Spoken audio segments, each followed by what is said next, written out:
Además, posee un doctorado en Política y Planificación Ambiental de la Universidad de Lincoln en Nueva Zelanda. Bienvenida, María José. Muchísimas gracias, Vanessa. Y muchísimas gracias a todos los que están hoy participando aquí en este espacio que, como bien decía Vanessa, queremos hablar un poco sobre el tema del agua. Y hoy, pues en especial, y bueno, en el mes de abril, perdón, en especial vamos a hablar sobre el tema de recarga hídrica. Entonces, ya sin más, Vanessa, ¿me puedes confirmar si se ve mi pantalla, por favor? Sí, ya se ve la pantalla. Muchísimas gracias. Entonces, ya sin más, voy a dar la primera parte de lo que hoy tenemos en agenda, que es el por qué y para qué hacer la recarga hídrica.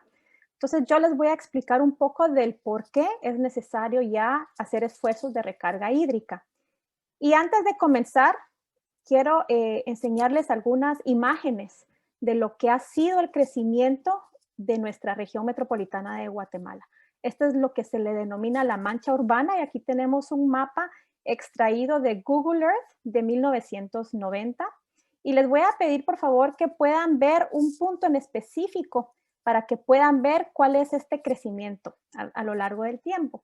Esto es 1990, el año 2000, el año 2010 y el año 2016. Entonces, cuando vemos este crecimiento poblacional, se me viene a la mente la idea de que, por supuesto, todos necesitamos del recurso de agua. Y para el caso de la región, pues la fuente de abastecimiento que más utilizamos es el subsuelo. En ese caso, cuando yo vi esta imagen, pues me puse a pensar realmente de que aquí podemos ver este portapinceles y podemos ver pinceles de distintas formas, ¿verdad?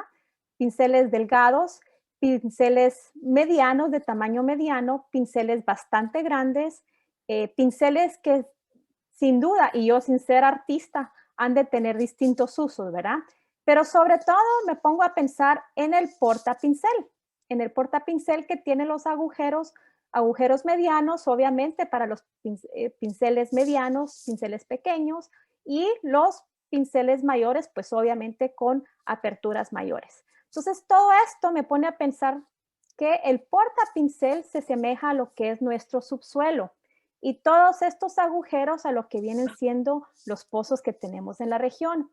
Obviamente, si nos ponemos a pensar en cómo es el subsuelo, pues esta es una imagen que tenemos de este subsuelo y donde al inicio pues teníamos esa cobertura verde y por supuesto, como vieron en las imágenes anteriores, pues poca población en la región.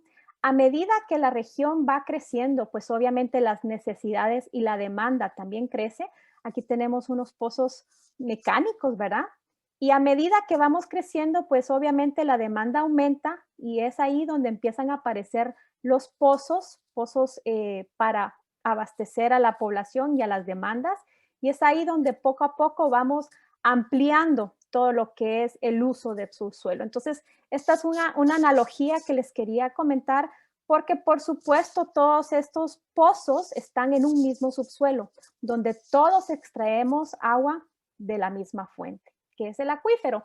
Y muchas veces cuando yo hago presentaciones sobre las actividades que hacemos en la Fincagua, pues surgen comentarios en el chat de quién es la responsabilidad y por qué este sector está usando mucha agua, por ellos es que se nos está agotando el agua y así empezamos, bueno, los participantes empiezan a nombrar responsables y haciendo un análisis pues podemos ver que efectivamente la responsabilidad viene siendo del sector económico porque gracias a ellos la región puede generar ingresos. El sector económico para la región metropolitana de Guatemala genera el 48% del PIB nacional y ellos requieren de este recurso como materia prima. Y también está el sector doméstico, ¿verdad? Sector doméstico donde el agua es el recurso, es el medio de vida, donde obviamente todos necesitan para vivir de este vital recurso. También tenemos el sector municipal y el sector municipal porque abastece obviamente de este recurso y de acuerdo a conversaciones que hemos tenido con los responsables del sector municipal, mucha del agua que ellos abastecen es para el sector domiciliar. Entonces tenemos que ellos también juegan un papel importante. Y por supuesto el sector gobierno que con esas normativas y esas institucionalidades que tenemos, pues ellos también juegan un rol importante en todo esto del manejo del agua, principalmente el agua subterránea. Entonces aquí vemos que la responsabilidad es de todos. Todos jugamos un papel muy importante en el tema del manejo del recurso hídrico, principalmente en las fuentes de aguas subterráneas. Y a ello quiero referirme a que, por supuesto, perdón, ahí se me fue la presentación, todos jugamos un papel importante, ¿verdad? Como les decía, los sectores. Y es ahí donde nos basamos en la FUNCAGUA en el principio de responsabilidades compartidas pero diferenciadas. Nosotros como fundación, como bien decía Vanessa, queremos articular a los actores para que de forma conjunta, sin estar apuntando que el otro tiene la responsabilidad o que el otro debería hacer, sino que cada quien asumiendo la responsabilidad desde donde nos encontramos, podemos trabajar de forma conjunta para buscar soluciones. Y es ahí, ante esta necesidad, que nacemos como Fondo de Agua. Como este Fondo de Agua, pues influimos y articulamos actores para trabajar en lo que es la gobernanza del agua. Nosotros como fundación promovemos actividades basadas en la naturaleza, porque creemos y sabemos que en la naturaleza están las respuestas a nuestros problemas que tenemos hoy en día. Somos una entidad que nos basamos en ciencia, basamos en la evidencia científica para poder promover nuestras actividades, sobre todo orientar nuestras acciones a la seguridad hídrica de la región. Y por supuesto, vamos a promover las acciones colectivas. Y es ahí donde quiero mencionar la importancia de trabajar todos de la mano. En base a eso, la FUNCAGUA se ha planteado 3 grandes ejes, ¿verdad? Primero, lo que es la generación de información. Segundo, promover y articular a esos actores para la gobernanza del agua. Y por supuesto, comunicar toda esta información. Para los que no conocen de la FUNCAGUA, nosotros trabajamos principalmente en la región metropolitana de Guatemala, que son 12 municipios de los 17 del departamento de Guatemala, y es en estos 12 municipios donde se genera el 48% del PIB nacional. Entonces, es una región de mucha importancia para el país, y también tenemos acciones en las microcuencas de Chayá-Pixcayá por la importancia que tiene el acueducto nacional, ese acueducto de 49 kilómetros que nos trae agua superficial desde esas microcuencas para obviamente lo que es la ciudad de Guatemala. Entonces, en base a eso y en base a estos ejes tan importantes, la FUNCAGUA hoy quiere presentarles a ustedes qué es la información qué es la generación de información que hemos estado promoviendo y el por qué es importante trabajar ahora en recarga hídrica. Porque evidentemente no podemos pretender administrar un recurso si no conocemos el estado en el que se encuentra. Es por ello que la generación de información se vuelve fundamental para poder promover una gestión adecuada del recurso hídrico. Entonces, en ese sentido, quiero comentarles que les voy a presentar unos cuantos resultados. Nosotros en el año 2018 tuvimos la oportunidad de hacer un estudio que actualizaba el primer estudio que se hizo en el año 1978. Entonces, imagínense que pasamos 40 años sin generar información que es sumamente importante para todas nuestras actividades. Nosotros logramos actualizar, no todo el estudio, pero sí actualizar en gran medida la información de los pozos que se monitorearon en el año 1978. Y les vamos a presentar ahora unos cuantos resultados de ese monitoreo. Este fue el primer informe que nosotros lanzamos en el 2018. Y a raíz de ese informe vimos la necesidad que existe en generar este tipo de información. Por eso en el 2019 hicimos el segundo monitoreo, donde ya no solo estábamos monitoreando el acuífero, comparándolo con el año 1978, sino que la comparación que se hizo fue del 2018 al 2019. Ya vimos una comparación interanual. Este es el segundo informe que parte de los resultados les voy a presentar el día de hoy. Y con mucho gusto quiero comentarles que estamos trabajando en un tercer informe. La FUNCAGUA este año lanza el primer informe del estado del agua en la región metropolitana de Guatemala. Y este informe está siendo construido en alianza con la Universidad del Valle de Guatemala, con la Universidad Rafael Andívar, con WWF y con profesionales individuales que han decidido subirse a este esfuerzo de la región metropolitana de Guatemala. Sabemos que generar información es muy importante para la toma de decisiones para todos los sectores y es la idea que traemos con este primer informe de la región. Entonces, en base a estos informes, quiero presentarles un poco los resultados que hemos ido generando y aquí les voy a presentar los resultados del primer informe, ese primer informe comparativo que después del año 1978 logramos obtener información. Este informe y los resultados que les voy a presentar se basan en la región metropolitana de Guatemala, pero haciendo énfasis en la región de la Mancomunidad Gran Ciudad del Sur, que son esos 6 municipios. Cuando empezamos nosotros este proyecto, todavía no se había incorporado el municipio de Guatemala, pero ya se incorporó, pero para estos estudios todavía no teníamos esa información. Y estos estudios solo reflejan los resultados de ese entonces, ¿verdad? De estos 6 municipios. En total, logramos capturar la información, el monitoreo de la época seca, 91 pozos, y de la época lluviosa de 134. Como ustedes sabrán, para hacer un estudio del acuífero, para el caso de Guatemala, pues estamos monitoreando época seca y época lluviosa, y se hace un estudio también con los niveles estáticos y los niveles dinámicos de los pozos. En otras palabras, con el pozo encendido y el pozo apagado. Entonces, para compartirles los resultados, esto fue lo que les presentamos por primera vez a los alcaldes.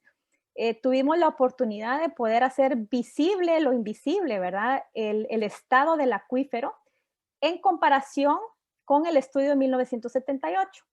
Entonces, aquí en la imagen pueden ver este perfil piezométrico y para explicarles un poco todas estas líneas, aquí tenemos la línea verde que viene siendo la superficie, ¿verdad?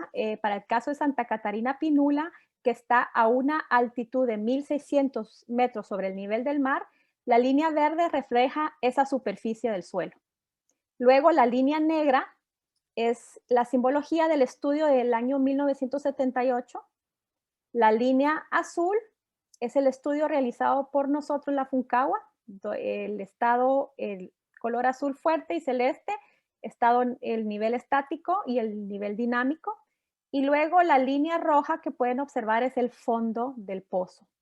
Entonces, para este caso específico pudimos darle los resultados al alcalde sobre el estado del acuífero y haciendo una relación de que en 40 años el acuífero había descendido para este caso y para este pozo alrededor de 200 metros. Entonces, con esta información, por supuesto que les permite tener estos datos para ellos poder planificarse y hacer una gestión adecuada de abastecimiento a la población.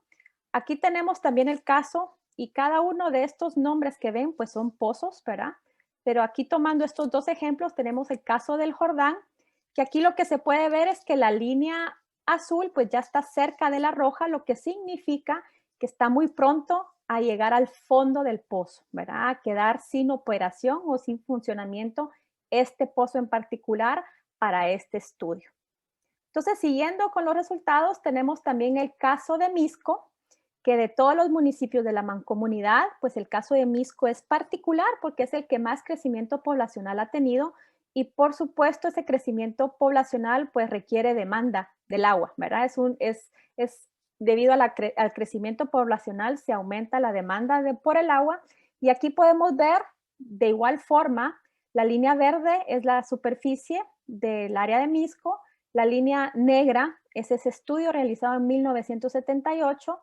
De igual forma, las líneas azules vienen a ser los estudios realizados en el 2018 por Funcagua y la línea roja es el fondo del pozo. Entonces, aquí tenemos para el caso de Sacoj Chiquito que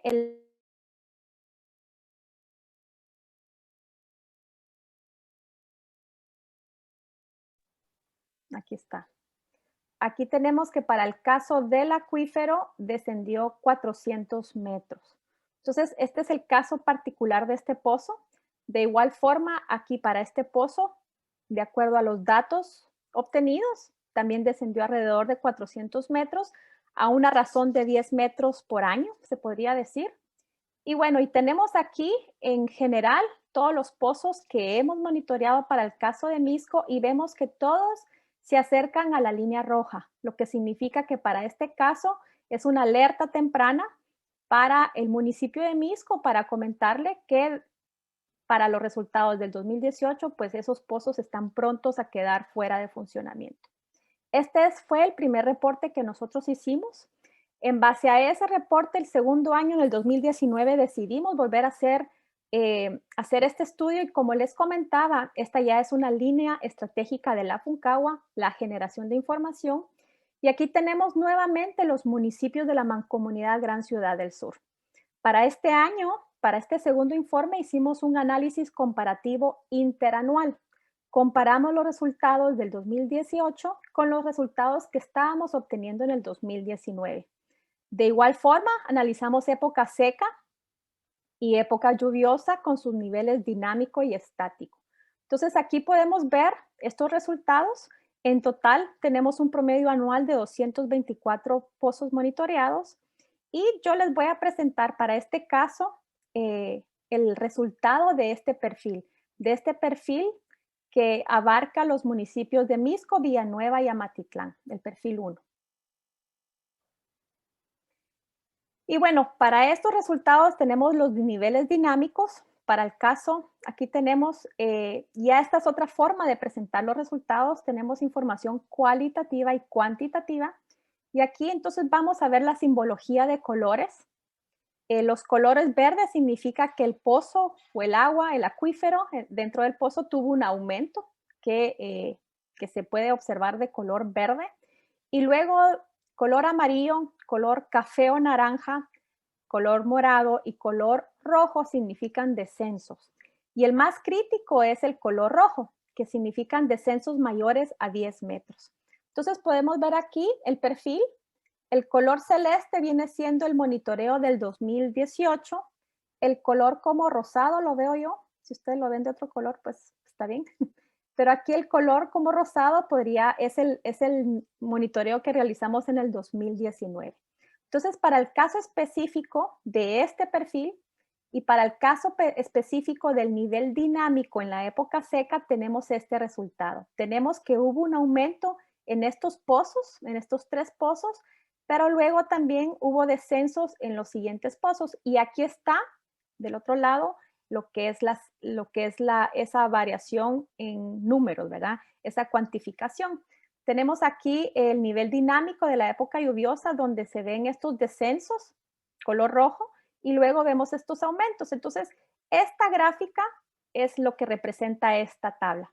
Entonces, vemos que hay descensos para el caso de Misco, Sacó Chiquito y Belencito de 19 metros y esta es una comparación interanual.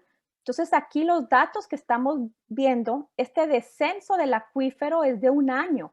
Entonces, aquí estamos comparando la época seca del 2019 con la época seca y lluviosa del 2018. Entonces, si comparamos época lluviosa con época lluviosa, el resultado nos da que hubo un descenso de 19.60 metros en un año.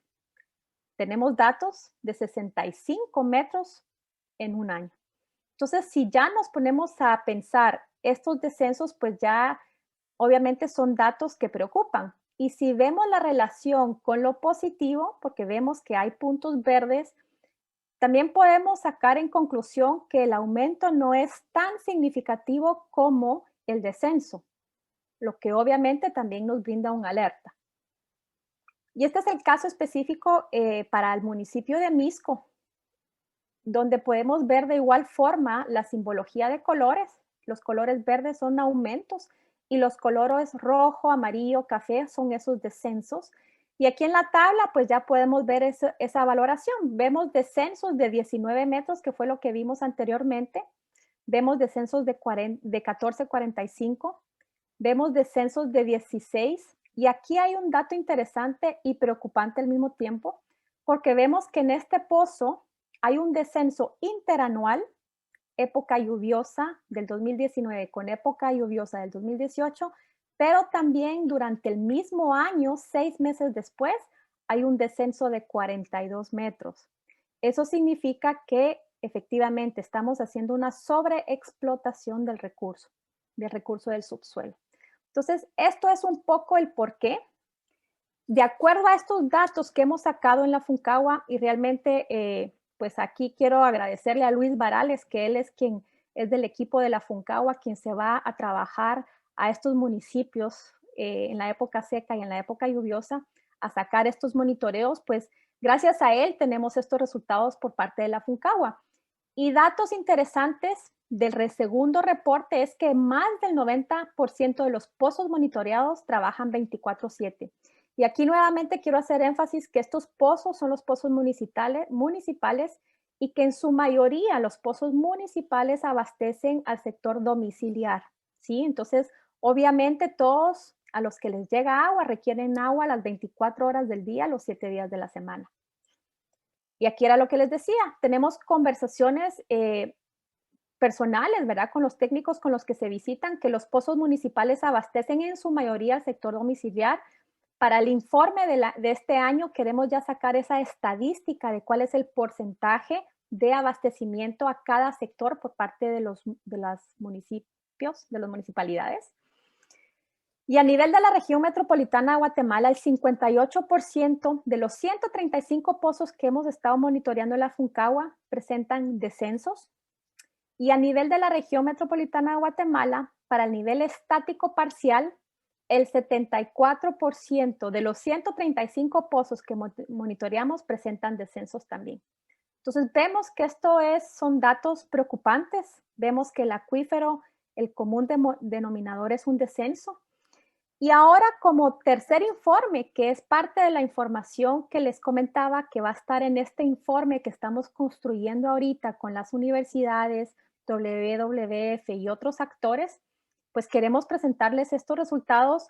Tenemos, por supuesto, el tercer monitoreo, que no logramos monitorear en la época seca del 2020, obviamente por el COVID, pero sí logramos hacer el monitoreo de la época lluviosa.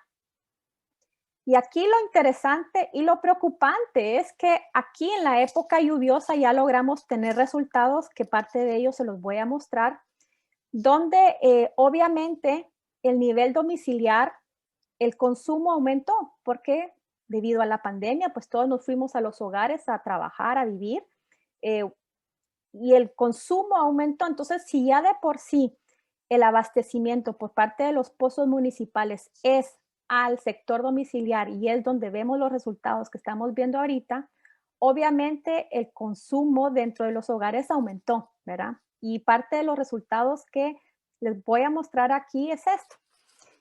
Aquí podemos ver una imagen satelital de todos los pozos que está monitoreando la FUNCAGUA, son todos esos puntos rojos. Y también tenemos los puntos celestes, que son los puntos de monitoreo del estudio de 1978. Entonces, todos los rojos son los que ha monitoreado la FUNCAGUA.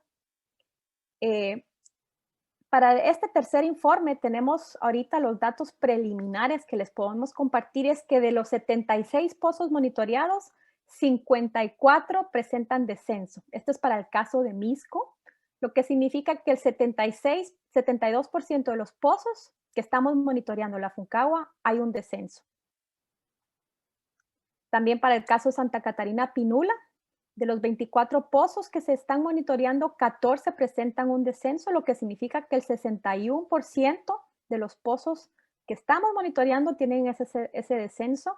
Para el caso de San Miguel Petapa, el 79% presentan descenso. Para el caso de Villa Canales, el 96%. Para el caso de Villanueva, tenemos que el 57% presentan ese descenso.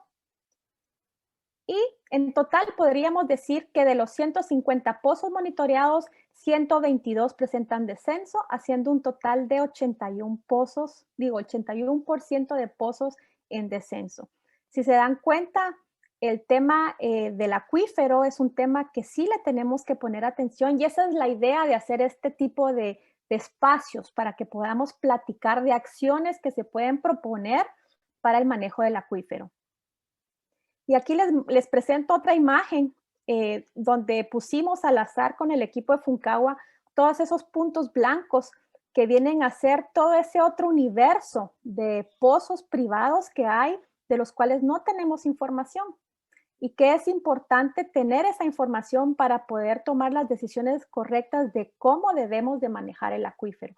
Como les decía en un inicio, realmente manejar el acuífero es responsabilidad de todos y es importante que empecemos a tomar acciones. Realmente este estudio yo quiero agradecer a la Mancomunidad Gran Ciudad del Sur porque gracias al convenio que tiene la Funcagua con ellos hemos logrado avanzar en toda esta generación de información que es sumamente importante. También agradecer a los directores de agua y saneamiento de la Mancomunidad, porque ellos son quienes nos apoyan para poder ir a visitar todos estos pozos. Y por supuesto al equipo técnico, ¿verdad? Que son ellos quienes acompañan al equipo de la Funcagua para el monitoreo de los pozos, para abrir el pozo, para detenerlo cuando es necesario, para poder hacer las mediciones necesarias. En base a eso, queremos informar también que necesitamos generar más información del acuífero. Sumamente importante que podamos tener esta información para proponer esas acciones colectivas, esas acciones que son necesarias para tomar las decisiones correctas. Y para ello rápidamente quiero comentarles que la Funcagua tiene un espacio que se llama el Observatorio Ciudadano del Agua, donde invitamos a todos ustedes a que se unan a hacer ciencia con nosotros. Tenemos dentro de este Observatorio Ciudadano del Agua varias actividades, iniciativas, donde si ustedes pueden registrarse a cada una de estas actividades, tenemos Sumando Pozos. Si ustedes conocen al administrador de la zona donde viven, del condominio, de la residencia, del edificio, que nos pueda permitir llegar a medirle sus pozos, la Funcagua tiene esa disposición de poder hacer la medición de pozos privados, porque necesitamos generar esa información. Nos interesa saber cómo está el acuífero. Y adicionalmente tenemos otra serie de actividades que también los invitamos a que se registren. Tenemos aquí los lluviómetros y aquí la idea es poner unas estaciones hidrometeorológicas, hidrométricas en la región metropolitana de Guatemala para poder ver realmente cuánta agua estamos en la lluvia nos trae, ¿verdad? Y a ver cuánto recarga. Entonces tenemos aquí la idea de proponer estas estaciones. Ríos vivos, tenemos ahí algunas ideas de ver de qué forma empezamos a limpiar ríos con la ciudadanía. Ciudadanos científicos, por si quieren registrar estudios, tesis, investigaciones que hayan hecho, que es importante divulgar y es importante porque son esfuerzos que existen, pero que no se conocen. Entonces queremos pedirles que nos permitan conocerlas para divulgarlas. Y los vigilantes aéreos. Hoy en día está muy de moda todo lo que son los drones, ¿verdad? Con sus propias reglamentaciones. Entonces queremos ver a todos aquellos actores que tienen drones que se registren en la Funcagua. Nosotros tenemos intereses de hacer monitoreos de algunos ríos, de algunas cuencas. No contamos con ese equipo, pero sabemos que hay muchos que les gustaría ser parte de nuestro equipo de vigilantes aéreos. Entonces también los invitamos, pero hoy sobre todo a que se registren con estos pozos. Necesitamos generar más información del acuífero y para ello pueden visitar la página www.funcagua.org.gt y aquí hay un espacio que se llama Observatorio Ciudadano del Agua, donde pueden llegar y registrar su pozo, ¿verdad? Registrar, ya luego la Funcagua los contactamos y llegamos nosotros con el equipo y les damos los resultados en el momento. Esa es información que nos sirve. No vamos a publicar la ubicación del pozo ni el nombre del edificio o del condominio. Es información que nos queda a nosotros porque la idea que tenemos es el análisis del conglomerado, ¿verdad? El análisis de todo ese universo de pozos que hay en la región y que necesitamos ir teniendo esa información para todos, para el bien común de todos los que vivimos aquí. Entonces yo con eso los dejo y entonces ya les expliqué el por qué es necesario hacer recarga y ahora para mí es un gusto presentar al ingeniero Martín Méndez y ahí voy a dejar entonces a Vanessa para que por favor lo presente. Gracias, doctora. Gracias, María José. Entonces, continuando con nuestra agenda, me complace presentar a nuestro siguiente expositor para el día de hoy. Él es el ingeniero Martín Méndez. Es ingeniero civil con maestría en Ingeniería Sanitaria y estudios en Cambio Climático, Derechos Humanos y Políticas Públicas. miembro directivo de la Asociación Interamericana de Ingeniería Sanitaria y Ambiental, vicepresidente de la Asociación Guatemalteca de Ingeniería Sanitaria y Ambiental, delegado de la Presidencia de la República de Guatemala para Medio Ambiente, asesor técnico de la Gremial de Empresas para el Manejo Integral del Agua, Gremia, y consultor nacional e internacional. Bienvenido, ingeniero Méndez, le cedo la pantalla. Muchas gracias, muy amable. Buenas tardes a todos y felicitaciones por esa ponencia y ese trabajo tan interesante que presentó la doctora María Iturbide de Funcagua.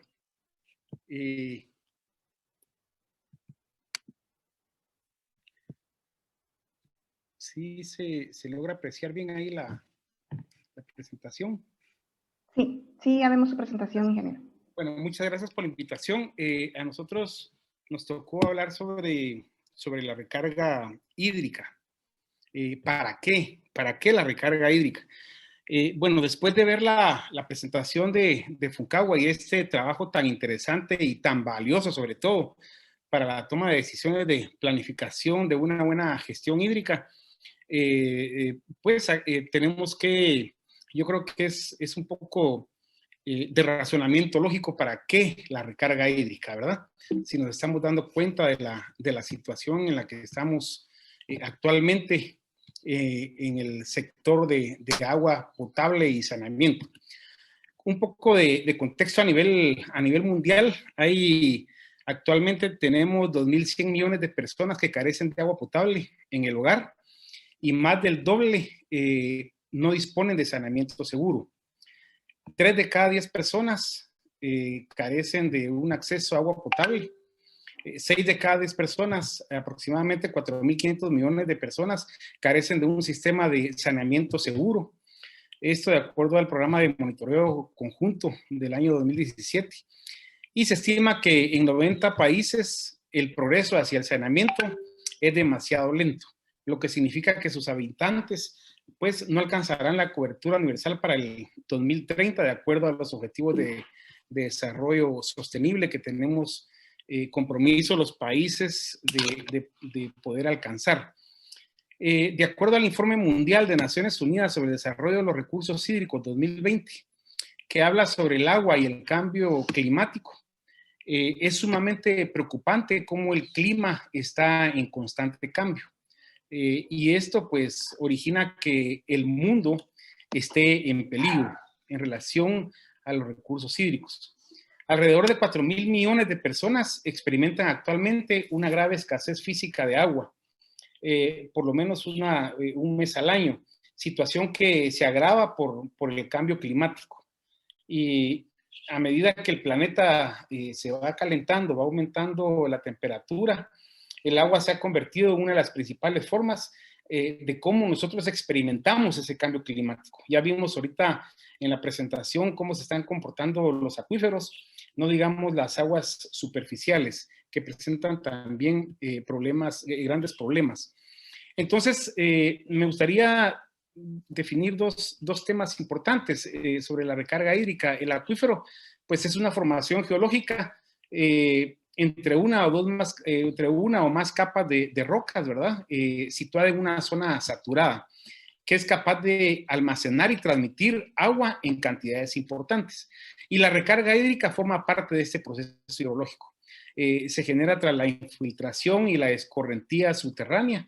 Y los procesos básicos comunes, pues la evaporación, la precipitación, la infiltración, la percolación y generación de escorrentía, entre otras. Recordemos en cuarto año primaria nuestro ciclo hidrológico, ¿verdad? Tenemos en el ciclo tenemos nuestra precipitación, cae el agua en las montañas, tenemos escorrentía superficial, tenemos evapotranspiración, tenemos transpiración, hay un traslado de aire húmedo, tenemos evaporación de ríos, de suelos, de lagos, hay corrientes subterráneas y hay condensación, la evaporación de los océanos. ¿Y por qué me gusta recordar el ciclo geohidrológico? Porque regularmente el usuario solo ve lo que sale de la llave del chorro, ¿verdad? No estamos conscientes de lo que está pasando en toda la cuenca de donde nos estamos alimentando. Aquí es donde quiero hacer esta relación. Conforme las poblaciones se van urbanizando, conforme van creciendo las poblaciones, necesitamos de más servicios. Necesitamos más servicios de agua, necesitamos más servicios de electricidad, necesitamos más servicios de alcantarillado. Y hay una desproporción entre el crecimiento y... Perdón, creo que... ¿Aló? ¿Aló? ¿Aló? Perdón, sí se escucha, me llamaron de Gremia, ¿me están escuchando? Bueno, Sí, bueno. sí le estamos escuchando, ingeniero. Hay una desproporción entre el aumento de la población y la ampliación de los servicios de agua potable y alcantarillado, que es las zonas pobladas se van quedando rezagadas en poder sustituir los sistemas, tanto de abastecimiento como de alcantarillado. Y esto va ocasionando un gran problema en la escasez de este recurso que se necesita para dotar de servicios a los habitantes. Es por ello que actualmente ahorita tenemos más de 852 millones de personas en el mundo que no tienen acceso a un inodoro y tienen que satisfacer esta necesidad básica de un modo similar a como ven ustedes acá, ¿verdad? Según los Objetivos de Desarrollo Sostenible, pues el ODS 6 es transversal a todos, ¿verdad? Principalmente con la salud, la alimentación, y nuestras poblaciones pues cada vez están viviendo en situaciones similares a las que estamos viendo en esta gráfica, en donde en cualquier sitio hacemos disposición final tanto de residuos sólidos como de excretas. Y esto ocasiona que la disponibilidad del recurso hídrico sea cada vez más compleja y más difícil de poder dotar este servicio a las poblaciones. Y por otro lado, el cambio climático pues está afectando tanto en unos lugares hay intensas lluvias y en otros lugares hay sequías prolongadas, lo que también afecta el cambio de calidad, tanto de calidad como de cantidad de agua en todos nuestros cuerpos de agua, ya sea superficial o subterránea. Y los efectos, ¿cuáles son los efectos de este cambio climático? Bueno, que los países, Guatemala está entre los países que mayor riesgo tiene de quedarse sin agua y de tener un estrés hídrico, ¿verdad? Está en el rango medio a nivel mundial por la mala gestión del recurso hídrico que se está haciendo. Ya lo vimos en la presentación de Funcagua, es evidente que en periodos muy cortos de tiempo están descendiendo nuestros acuíferos y es una forma de abastecimiento muy importante en nuestra ciudad y en muchas otras. Es así como aquí también nosotros con Gremia y el ingeniero García Chu hizo también una proyección que coincide con los datos presentados con Funcagua, en donde la zona 10, el norte de la ciudad, la parte del noreste de la ciudad y la parte de Misco, pues han tenido descensos de 20 hasta 60 metros de agua en el nivel freático en periodos de 20 a 40 años. Y sin embargo, vemos ahorita en el estudio de Funcagua que en periodos de un año hay unos descensos impresionantes, ¿verdad? Por la sobreexplotación que se está haciendo al acuífero. Entonces, ¿para qué nosotros tenemos que hacer recarga hídrica, verdad? Al hacer recarga hídrica, nosotros evitamos ese impacto que tenemos sobre la seguridad hídrica. En julio del 2019 se registró el mes más caluroso del planeta en los últimos 140 años, de acuerdo a un informe de la NASA. Hubo derretimiento de la capa de hielo en Groenlandia, 197,000 millones de toneladas de hielo, cuando en promedio por año se derriten 70,000 toneladas de hielo. Hay un incremento en el nivel del mar. Esto repercute en la intrusión de agua salada a los cuerpos de agua dulce, en donde se tienen que abandonar los pozos porque ya no es factible utilizarlos para consumo humano. Esto es un problema que ya se está viviendo en todas las zonas costeras, ¿verdad? Y nosotros, pues, evidentemente, estamos sufriendo ya, estamos pasando ya por ese problema. Por otro lado, la migración masiva de personas por inundaciones, lo vemos cada vez que tenemos inundaciones, hay una migración interna y externa inclusive, y de acuerdo a la ONU, 29 millones de habitantes en América Latina y el Caribe viven en zona de vulnerabilidad en las zonas costeras. El aumento de la temperatura es otro gran problema, ¿verdad? Porque eso hace que nuestros cuerpos de agua tengan crecimiento de algas y estas algas son tóxicas y contaminan los cuerpos de agua y también tenemos problemas de abastecimiento.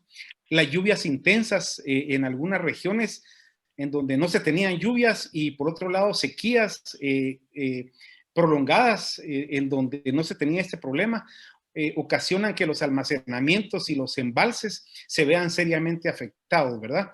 Tanto para consumo humano como para generación de energía. Hay unos modelos matemáticos que indican que la reducción de lluvias será de un 20% aproximadamente en el corredor seco. Ya tuvimos un problema en el 2013-2015, en donde la sequía afectó a más de 900,000 habitantes, en donde tuvieron problema de hambruna, ¿verdad? Este es el informe de ONU del PNUMA del 2017, por la sequía que se tuvo en esta parte de nuestro país. Y el informe de cambio climático también indica que para el 2030 más de 81 millones de habitantes de América Latina y el Caribe vamos a estar viviendo con estrés hídrico, ¿verdad? Y para el 2050, más de 170 millones de habitantes. Esto según el informe del 2007. Las condiciones ahorita, actualizarlas a esta fecha, obviamente van a ser con números más impresionantes que estos, ¿verdad? Y por otro lado, los incendios forestales. Esto hace que nuestras tierras queden expuestas a ser más erosionadas y cuando hay lluvia, estas erosiones contaminan nuestros cuerpos de agua. No se hace la infiltración natural que vimos en el ciclo hidrológico. Esto afecta la recarga hídrica. La práctica de fuegos forestales y pastizales hace también que se provoquen grandes erosiones en los suelos que provocan también contaminación y no permiten la recarga hídrica. El aumento de la intensidad de huracanes y tormentas tropicales ponen en riesgo también y en peligro estas fuentes de agua, causando altas contaminaciones.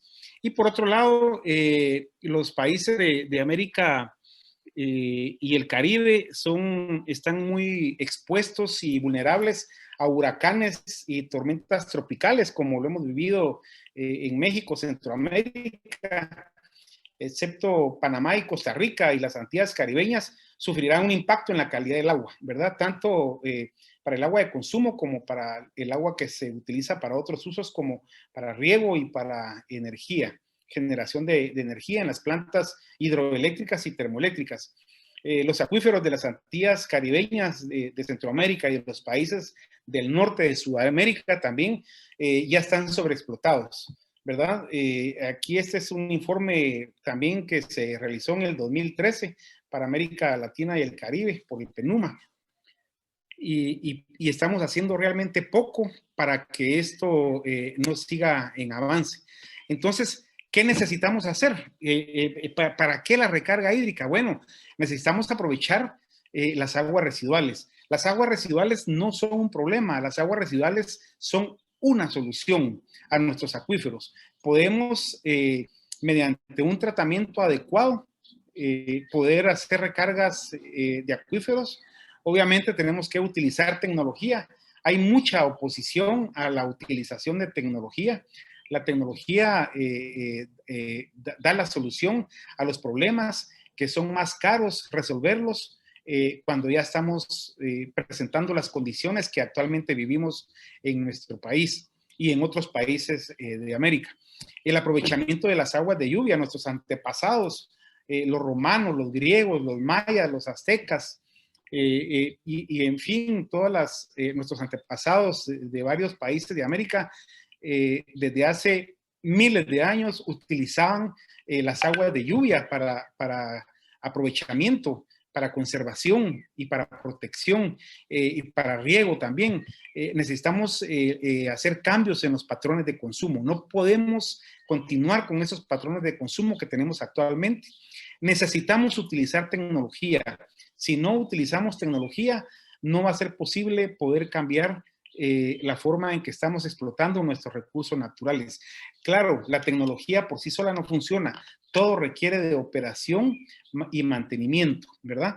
Debemos de tener sistemas economizadores, la cultura del agua, la socialización. Esto es sumamente importante, lo hemos dejado abandonado. El pago de tarifa, el agua, si bien es un derecho humano, no quiere decir que sea gratis, no significa gratuidad. Se debe de pagar tarifa y nuestras poblaciones, si un alcalde o un municipio quiere cobrar la tarifa, incluso para una gestión adecuada en donde se quiera hacer recarga hídrica, pues no lo va a lograr porque va a tener en peligro su carrera política, ¿verdad?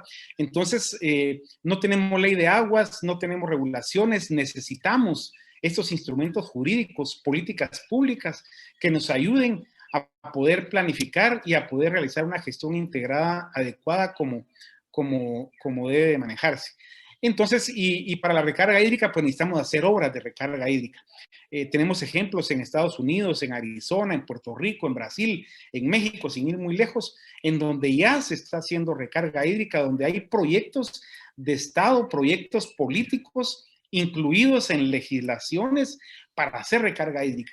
Y aquí nos estamos dando cuenta, en Guatemala hacemos grandes urbanizaciones, se hacen grandes proyectos, cementamos la ciudad, quitamos los bosques y el agua la mandamos a los ríos y se va al mar y nos olvidamos de la recarga hídrica. Hemos creado un desequilibrio en nuestro ciclo hidrológico que vimos al principio de la presentación. Y si no tenemos recarga hídrica, lógicamente, con la explotación que se está haciendo, estamos explotando más de lo que se está recargando. Es imposible e insostenible continuar con este modelo de abastecimiento. Es por ello que también necesitamos otras prácticas como la reutilización. La reutilización convierte el gasto incurrido en sistemas de tratamiento en una inversión productiva, ¿verdad? Ya hay ciudades, por ejemplo, Monterrey, también que lo tenemos aquí no tan lejos, en donde tienen ya sistemas de recolección, líneas de recolección de agua residual, la tratan y tienen líneas de distribución de agua residual y también tienen recarga hídrica, ¿verdad? En la misma Ciudad de México ya tienen recarga hídrica, ya hay legislación para recarga hídrica.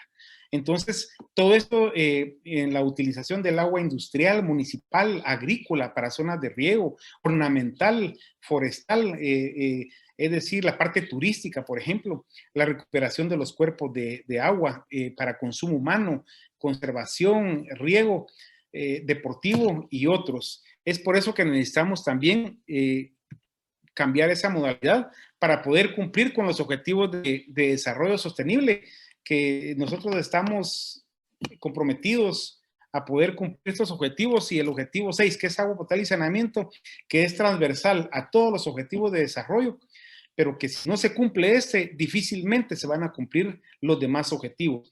Y estamos muy lejos de alcanzarlo, ¿verdad? Sabemos que los retos y los desafíos son muy grandes. No necesariamente se tienen que hacer proyectos nuevos. Lo que tenemos que hacer no necesariamente es hacer nueva infraestructura. Tenemos que cambiar el concepto y nuestros patrones de consumo. Tenemos que tener esa conciencia de que un proyecto de por sí solo no va a funcionar, necesitamos de operación y mantenimiento. Esta explotación de los pozos que Funcagua, este estudio que hizo, seguramente los propietarios ni saben cuánto les va a durar su pozo, ni tenían esa información, más que cuando perforaron el pozo sabía que tenían una producción de galones por minuto y de ahí se olvidan de todo, ¿verdad? Solo más de prender el switch y apagar el switch. Entonces, por eso es importante poder tener este tipo de encuentros y poder trabajar con toda la población, con todas las autoridades para poderle dar el sustento necesario y la sostenibilidad a este tipo de proyectos y principalmente al al sistema de agua potable. Y luego el objetivo 6 que dice garantizar la disponibilidad del agua y la sostenibilidad y el saneamiento para todos, ¿verdad? Que sin estas prácticas difícilmente lo vamos a cumplir, porque todavía hay una deficiencia en la utilización y en la gestión del recurso, que cada vez estamos con indicadores más complicados y el recurso cada vez está más difícil de obtener en condiciones tanto de calidad, de distancia y de cantidad y de accesibilidad y asequible, ¿verdad? Las comunidades cada vez va a ser más difícil que puedan pagar el servicio, porque se están contaminando las fuentes y no estamos haciendo las prácticas para mantener ese equilibrio que se ha mencionado. Y por último, bueno, aquí tenemos el ciclo del agua, en donde tenemos una gestión adecuada, ¿verdad? Donde hay uso de los nutrientes, hay potabilización, hay distribución, hay un uso doméstico, hay un uso industrial, hay un tratamiento, hay una reutilización. Entonces aquí esto sería lo ideal, ¿verdad? Hay tratamiento de residuos sólidos, hay captación, hay descarga, manteniendo el equilibrio ecológico, pero esto lo hemos roto, ¿verdad? Hemos completamente causado un desequilibrio, porque hemos roto este ciclo hidrológico, afectando el ciclo del uso del agua. Es por eso tan importante y para esto es que se debe de poner atención en la recarga hídrica. Todos los proyectos que se construyen, las urbanizaciones que se construyen, deberían de tener los municipios de tener una legislación, de tener un reglamento en donde el porcentaje de agua, un porcentaje de agua que se está explotando debe ser recargado, ¿verdad? Para una compensación ecológica. Pero si solo nos dedicamos a explotar el recurso hídrico, pues vamos a tener grandes problemas, ¿verdad? A mí me gusta siempre poner de ejemplo en la Ciudad de México, antes la Ciudad de México era un lago, habían canales y pues los aztecas manejaban muy bien estos canales, abrían válvulas, llovía, cerraban válvulas, la usaban para riego, se llenaban de nutrientes, esos nutrientes los usaban para regar sus cultivos, todo era perfecto, pero cuando llegó la conquista, se asfaltó toda la Ciudad de México, empezaron los problemas de inundaciones y antes no se tenía problemas de inundaciones. ¿Por qué? Porque había un manejo integrado, adecuado, conceptual, ¿verdad? Y eso lo hemos perdido. Ahora la Ciudad de México, por ejemplo, tiene que bombear el agua para llevarla a la Ciudad de México y tiene que bombear el agua residual para sacarla del Valle de México. Imagínense los costos que eso representa, ¿verdad?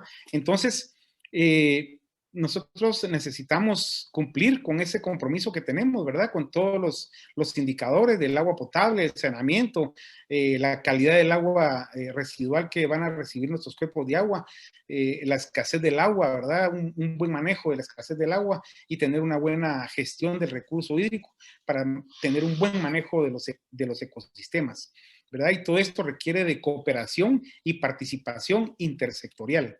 Muchas gracias. Muchísimas gracias, ingeniero. Bastante ilustrativa su ponencia. Realmente es válido lo que usted decía, que el manejo es integral en todas sus esferas. Realmente tenemos que enfocarnos no solo en la recarga hídrica, sino en todas las necesidades que usted mencionaba, ¿verdad? Vamos a pasar entonces a la sección de preguntas. Vamos a responder algunas cuantas porque todavía tenemos tiempo. Y entonces aquí le voy a leer la pregunta, ingeniero. Y vamos a ir también respondiendo de forma conjunta. Pues aquí hacen énfasis de que la solución es integral, no solo la recarga acuífera gestionada. Dice, ¿creen ustedes que la recarga hídrica intencionada puede tener influencia directa en el control de la demanda de los usuarios finales? ¿Cómo? Y si tiene alguna sugerencia, por favor. ¿Qué opina usted al respecto? Bueno, yo pienso que debe la distribución, debe haber una distribución de acuerdo al uso que se le va a dar al agua, ¿verdad? Yo ponía un ejemplo de aguas de Monterrey.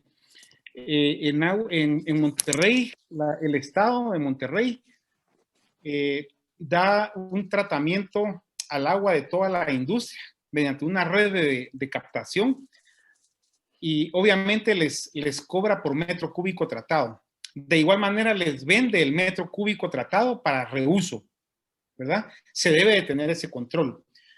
Nosotros aquí, sin legislación, a la hora de tener recarga hídrica, no tenemos ese control de poder ver cómo va a estar la demanda del uso y la explotación del recurso. Es por eso que yo mencionaba que aquí tenemos que tener una participación de todos los sectores, ¿verdad? Tanto la parte de legislación, la parte social, la parte ambiental y el usuario, ¿verdad? Para que nosotros podamos tener el control. Si un usuario va a tener un uso determinado en un punto, pues tendrá que hacer una compensación de recarga hídrica. Si no la puede hacer él en ese punto, la tendrá que hacer en otra parte de la cuenca o incluso en otra cuenca, que es como actualmente se maneja en muchos países. Por ejemplo, en México, en España, si alguien está haciendo un uso del agua en un punto, pero no puede él recargar y compensar lo que manda la normativa, pues él tiene que hacer esa recarga compensatoria en otro sector o en otro lado del proyecto. Algo así como los bonos de 14, ¿verdad? Los bonos de carbono, perdón, que las empresas que contaminan nos pueden a nosotros comprar esa parte que ellos tienen que compensar para producir oxígeno. Así es, efectivamente. Gracias, ingeniero. Y aquí voy a leer una pregunta que me la hacen, es en relación a las autoridades de agua de los municipios. Y aquí dicen, ¿quién es la autoridad de agua en cada municipio? ¿Quién es el que autoriza los pozos privados? ¿Y quién les otorga el canon a explotar y en qué plazo? ¿Cuál es el pago que hace cada pozo por el volumen extraído? ¿Ese pago incluye los servicios ambientales para cubrir los costos de recarga hídrica? ¿Quién mide la extracción y quién la audita? Preguntas sumamente interesantes, ¿verdad? Para comentarle un tema puntual es que para el tema y el trabajo que nosotros estamos coordinando, trabajamos con los directores de agua y saneamiento de las municipalidades. Realmente las municipalidades y todo ente de gobierno se tiene que regir en lo que la ley les manda. En el caso de las municipalidades, en todo lo que establece el Código Municipal. Y obviamente las municipalidades también, el gobierno central les ha delegado ciertas actividades, ¿verdad? Que ellos tienen que cumplir. Realmente el límite de las municipalidades es lo que el Código Municipal les establece. Todas estas preguntas son sumamente interesantes, que a mí me gustaría hacérselas también a algún representante de las municipalidades. Nosotros como fundación, pues obviamente no abarcamos esos temas, porque nos dedicamos más en la ciencia y en la información que estamos generando. Si hay alguien aquí de alguna municipalidad que nos pudiera apoyar en responderlas, pues los invito a que puedan abrir su micrófono, pero efectivamente hay mucho todavía que hacer, ¿verdad? Hay mucha en el tema, como yo decía, en el tema a nivel de la normativa, de la institucionalidad. Como país todavía nos falta construir todo ese marco legal sobre el cual debiéramos de establecer todas las actividades. Lamentablemente, la ausencia que tenemos de ese marco legal, ese marco regulatorio, es lo que hoy tenemos como consecuencia del estado en el que estamos, ¿verdad? Entonces, obviamente es una gran debilidad. No sé si usted quiere aportar algo sobre este tema, ingeniero. Sí, no, interesantísimo y muy de acuerdo con usted. Media vez no tenemos un marco jurídico, eso nos va a impedir, y la limitante que tienen los municipios, no solo de marco jurídico, sino que la limitante técnica que tienen los municipios. No tienen empresas municipales de agua, son pocas las empresas municipales de agua, contados con los dedos de la mano, que están funcionando bien. A mí me hacían la consulta, por ejemplo, bueno, aquí como es cerrado lo que aquí se dice, aquí se queda. Pero en EMAX, la Municipalidad de Quetzaltenango, me comentaban, tuvimos un foro el Día Mundial del Agua, y me decían, ingeniero, aquí hay condominios y hay centros comerciales que consumen una gran cantidad de agua diario y no pagan nada, porque ellos tienen una cuota fija, digamos. Entonces, ahorita están en esa revisión, ¿verdad? De esa normativa. Y está bien, pero el problema es que hay muchos intereses de los sectores y mucha oposición, y de ahí vienen intereses políticos, partidistas. No me quiero meter mucho a ese tema, me fascina, pero lamentablemente esa brecha la que tenemos abierta y hay que cerrarla con normativa y legislación. Gracias. Así es, efectivamente. Aquí hay otra pregunta que me parece también interesante. Bueno, no es pregunta, es comentario. Dice, quien tiene un pozo extrae toda el agua que le es posible, sin pago alguno. Y yo ahí tal vez quisiera comentar el tema de la educación que tenemos y que nos falta en relación al tema de agua. Y pongo el caso de los residenciales y de los edificios, donde la cuota de agua es parte de la cuota de mantenimiento, ¿verdad? Que se paga una cuota establecida de cierta cantidad que incluye extracción de basura, mantenimiento de jardines y pago de agua, ¿verdad? Y entonces en estas zonas residenciales muchas veces no se tiene contador, entonces realmente no se paga lo que se consume. Entonces, creo yo la necesidad también de generar esa conciencia y educación a todo nivel, y como decían algunos de los que están aquí participando, realmente es una gestión de todos los sectores. Realmente es una gestión que tenemos que hacer de forma integral para poder recuperar lo que estamos perdiendo, ¿verdad? Con los estudios que hemos estado haciendo. Entonces voy a leer. ¿Sí? Quisiera hacer un comentario. Recordemos que el uso doméstico es uno de los porcentajes más bajos del uso, y muchas veces nos quieren como echar la culpa. Esto está como el cambio climático. A los países pequeños nos quieren hacer reducir la contaminación, y somos los que menos contaminamos. Pero recordemos que hay sectores que utilizan demasiada agua, como el sector agrícola, que es uno de los que más utiliza agua. Y ahí es donde también se deben de hacer compensaciones de este equilibrio, ¿verdad? Ahí es donde tenemos que doblegar esfuerzos y trabajar conjuntamente para poder proteger nuestros recursos. Gracias. Y aquí hay una pregunta para usted, ingeniero. ¿Cómo debe de hacerse una cultura de pago y sensibilización en temas de agua donde esta no existe o donde las personas tienen agua gratis que toman directamente de un río, por ejemplo? Yo quiero contarles una experiencia que tuve en campo. Yo estuve como mediador en una demanda que tuvo el Estado de Guatemala de la Comisión Interamericana de Derechos Humanos, de la Corte Interamericana, con Mina Marlin en San Marcos, en donde las comunidades demandaron al Estado. Primero demandaron a la mina y no prosperó, luego demandaron al Estado y pues no prosperó. Entonces pusieron la demanda a la Comisión Interamericana y prosperó la demanda, y le pusieron medidas cautelares al Estado de Guatemala. Eran muchas peticiones las que hacían las comunidades, 18 comunidades. Al final se redujo a 3, y la principal era agua potable y saneamiento, ellos querían agua en todas sus comunidades, en donde no dejaban entrar a nadie. Particularmente mi gente sufrió, incluso los ingenieros a veces los retenían por un día, como para presionarnos y extorsionarnos para ejecutar los proyectos en la forma que ellos querían. A lo que quiero llegar es que tuvimos que hacer un trabajo de sensibilización muy importante. Logramos entrar a las comunidades en resistencia prácticamente, y los apoderamos del proyecto. Debe haber participación comunitaria, debe de participar la mujer, deben de participar los niños. Desde que sin hacer proyecto empezamos a hablar del agua y empezamos a darles talleres como lo que vimos hoy del ciclo hidrológico, de dónde viene el agua, qué hay que hacer con el agua, qué pasa si se quita un árbol. Hicimos visitas de campo a los nacimientos, empoderamos a la comunidad de su sistema, el sistema se lo entregamos a ellos, e increíblemente se cobró tarifa, se aceptaron poner contadores, medidores de agua, y se les puso una tarifa, se les enseñó. Ellos mismos escogieron a su comité de agua, el cual se cambia cada 2 años. Entonces yo pienso que cuando no hay participación en este tipo de proyectos que son muy sensibles, es cuando hay fricciones. Y en cambio, si participamos y hacemos una un involucramiento de todos, donde todos participen, yo creo que va a ser mucho más fácil poder manejar este tipo de tarifas y de aspectos tan sensibles como es el agua.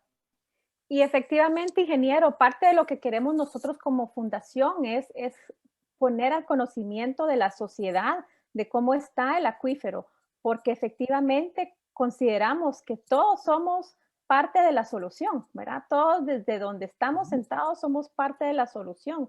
Entonces, parte de lo que queremos promover es eso, es promover de que tenemos responsabilidad, pero también podemos ser parte de esa solución para realmente no llegar a ese punto que ya no va a haber vuelta atrás, ¿verdad? Y ya para terminar, una última pregunta bastante técnica que dice así, cuando el agua contaminada, drenajes comerciales, condominios, se infiltran, ¿es posible que de esta manera natural se descontamine? No, definitivamente no, bueno, naturalmente el agua se puede filtrar, pero si pasamos ese equilibrio que tenemos de que nuestro cuerpo receptor pueda recibir cierta cantidad de contaminantes y que sea autodepurable, pues no tenemos problema. De hecho, así empezó la oxigenación del agua. Antes se podía tirar a los ríos un poco de agua doméstica y la misma, se hacían los cálculos en cuántos kilómetros esta agua pues ya estaba de alguna manera con otros compuestos menos complejos. Pero estamos contaminando más de lo que de estos cuerpos de agua pueden recibir y definitivamente no es factible, ¿verdad? Debe de tenerse un pretratamiento antes de infiltrarla para evitar la contaminación del acuífero. Totalmente de acuerdo. Muchísimas gracias, ingeniero. Gracias por su conocimiento, por su experiencia. Gracias por compartir con nosotros este espacio. Realmente ha sido bastante enriquecedor. Y es así como queremos dar inicio al mes de abril, que vamos a estar hablando solo de temas de recarga hídrica, porque consideramos que en base a los resultados que hemos estado mostrando, es un granito de arena, ¿verdad? Es parte de la solución. Obviamente hay que trabajar de forma integral, obviamente hay que involucrar a todos los sectores, hay que trabajar en normativas, hay que trabajar en técnicas, pero por lo menos poder generar esta sensibilización, este conocimiento sobre este tema tan importante. Entonces, le agradezco enormemente su tiempo y le paso la palabra a Vanessa para que por favor pueda ella seguir con el tema de que tenemos hoy. Gracias, María José. Y bueno, con esto daríamos por concluida la actividad del día de hoy. Muchísimas gracias a nuestros expositores y a todos ustedes que nos acompañaron durante toda la sesión. Les recordamos que durante el mes de abril vamos a estar hablando de temas de recarga hídrica en conjunto con la Gremial de Empresas para el Manejo Integral del Agua, Gremio, por lo que desde ya les extendemos una cordial invitación. El próximo jueves 15 hablaremos sobre las experiencias de recarga hídrica gestionada en Latinoamérica. Muy pronto en nuestras redes sociales podrán encontrar el link de inscripción para esta charla. Les agradezco nuevamente su atención y les deseo la mejor de las tardes. Muchas gracias. Hasta luego. Feliz tarde, ingeniero. Gracias. Buenas tardes. Gracias por la invitación. Hasta luego. Un gusto.